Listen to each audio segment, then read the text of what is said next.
का रहा है। गोपियों की इस चीत्कार ने उद्धव जी को प्रेम रोगी बना दिया, क्योंकि भक्ति एक छूत का रोग है। भक्ति छूत का रोग है। आप भक्तों के बीच में बैठ जाओ, सत्संगियों के बीच में बैठ जाओ, उनका रंग नहीं चढ़े, दैट इज इम्पॉसिबल, ऐसा हो ही नहीं सकता। रंग चढ़ेगा ही चढ़ेगा। जैसे कुसंगियों के संग में कुसंगी का रंग चढ़ता है, ऐसे ही रंगे हुए लोगों के साथ में रंगों का रंग चढ़ता है। और जो उद्धव जी उनको ज्ञान की पोथियां लेकर के समझाने के लिए वेदांत आए थे, वे उन ज्ञान की पोथियों को फाड़ कर यमुना जी में फेंक कर और उनके चरण रज के लिए लालायत रहते। वे कहते कि मैं यहां पर अगर कोई पेड़ पता का भी बन जाऊं, कोई बूढ़ी भी बन जाऊं, लता पता का भी बन जाऊं, तो कम से कम इन ब्रज की गोपियों का जो जब चलेंगी तो रज उड़ेगी, वो मेरे सिर पर तो पड़ेगी। प्रेम एक ऐसा रोग है जो सिर पर चढ़कर बोलता है। आप इसको ऐसे समझिए जैसे कि किसी को मलेरिया हो जाए, तो चाहे मलेरिया हुआ है गर्मियों में, लेकिन वो मलेरिया में जब बुखार आएगा तो रजाई को ओढ़ेगा ही ओढ़ेगा, क्योंकि उसे सर्दी लगेगी। प्रेम का रोग बिल्कुल ऐसे ही है। जब प्रेमा भक्ति सवार होती है तो वह भक्ति श्री कृष्ण की ओर दौड़ेगा ही दौड़ेगा। सरोज जी कह रही है कि हमें वृंदावन का वास दिलवाओ, ठाकुर जी से प्रार्थना करो। अब देवड़ा जी आपके ऊपर खतरा आ गया है।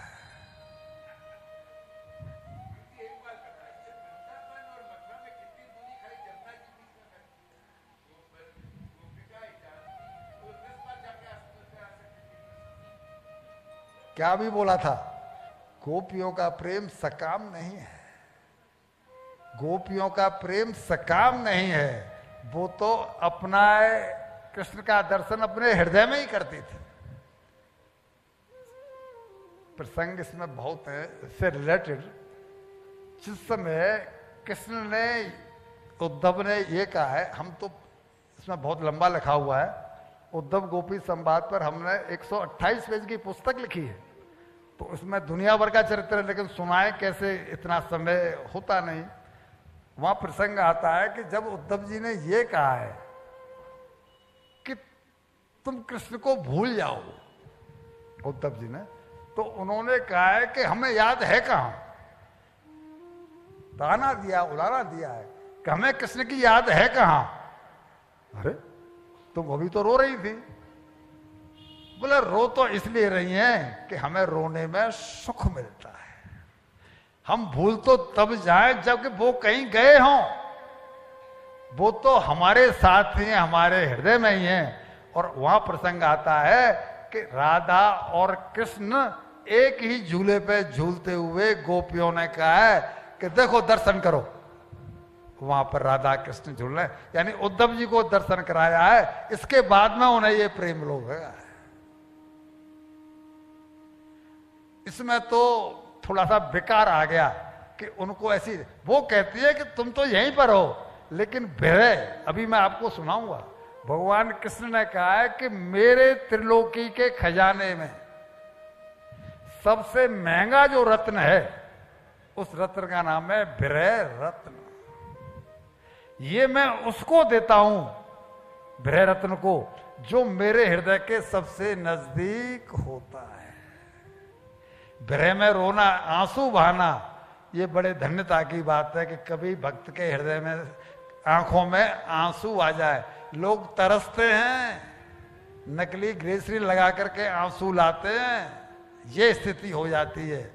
आंसू आ जाना कोई क्योंकि उसके लिए हृदय भावों से भरा हुआ होना चाहिए। अगर वो चली जाती तो फिर तो जमाना उन्हें बदनाम कर ही देता। हमने कहा ना, वृंदावन से मथुरा जो होता है एक टेलीफोन, तो ऐसे राधा दुख नहीं पाती। इसका भाव यही है, संतों ने वही कहा है को जाती तो नहीं, पर कम से कम अपने मन को हल्का कर लेती। ये तो सभी कहते हैं कि अगर गोपियों के हृदय में कोई विकार होता, कोई बात होती तो चली जाती, दूर कहाँ है। भगवान कृष्ण भी अगर कोई विकार होता तो कभी क्या जाते, दूर कहाँ है। लेकिन वो तो निश्चल प्रेम है। या वो बात सिद्ध होती है जो आप कह रहे हैं कि उनका कोई नहीं है और सब उनके।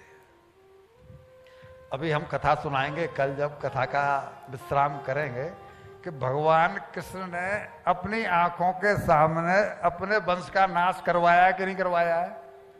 इसका क्या अर्थ हुआ कि मैं केवल व्यवहार निभाने के लिए आया हूं। ये पुत्र पत्नियां माता पिता ये सब मेरे लिए एक लीला है। जब मैंने लीला शब्द की व्याख्या की थी तो मैंने कहा था कि उनके यहाँ तो उत्पत्ति भी पालन भी और श्रृंगार भी जस्ट लायक एक लीला। लीला शब्द की मैंने व्याख्या करते हुए कहा था कि पर्पजलेस कर्म को लीला कहते हैं। भगवान का उसमें भी कोई उद्देश्य नहीं है, भगवान का यहाँ भी कोई उद्देश्य नहीं है।